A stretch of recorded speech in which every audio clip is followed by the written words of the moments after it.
Hi, I'm Barbara Samuels and welcome back to another episode of Type 2 Makeover, where I give you my proactive patient approach to dealing with type 2 diabetes.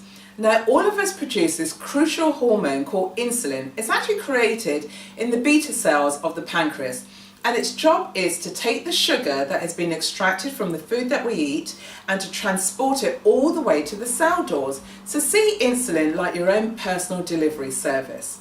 And once it brings the sugar to the cell doors, it knocks on the cell doors for the doors to open to allow the sugar to come in.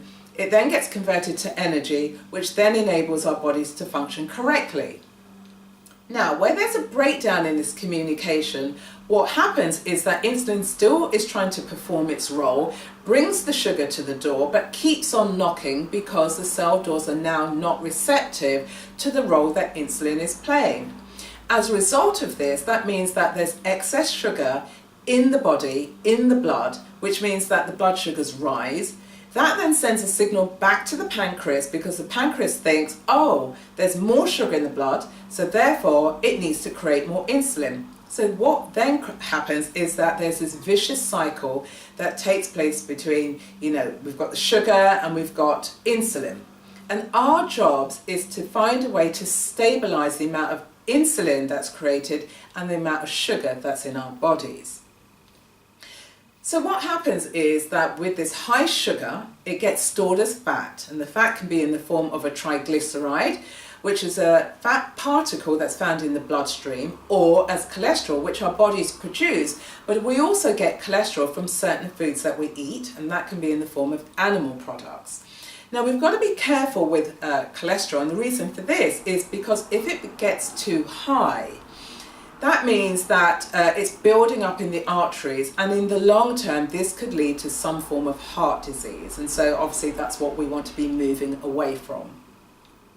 But I also want to draw a distinction around insulin resistance and type 2 diabetes, because there's this natural association that insulin resistance is the only thing that causes type 2 diabetes. Now, research was carried out in 1998 by Moore and others, and they were researching the link between high blood sugars, type 2 diabetes and cancer.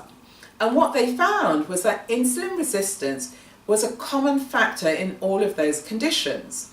So insulin resistance actually takes place prior to type 2 diabetes. It actually is prior to pre-diabetes.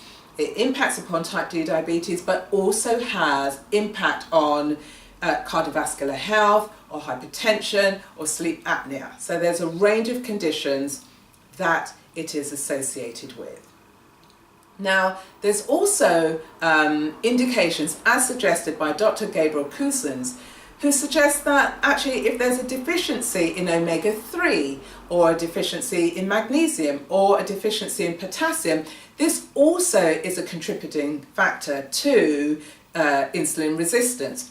He also indicates that if you're eating foods that are highly refined, lots of simple sugars and starches, or if you're eating foods that are low in fibre, or you're not exercising, or you smoke, then these are all contributing factors to insulin resistance.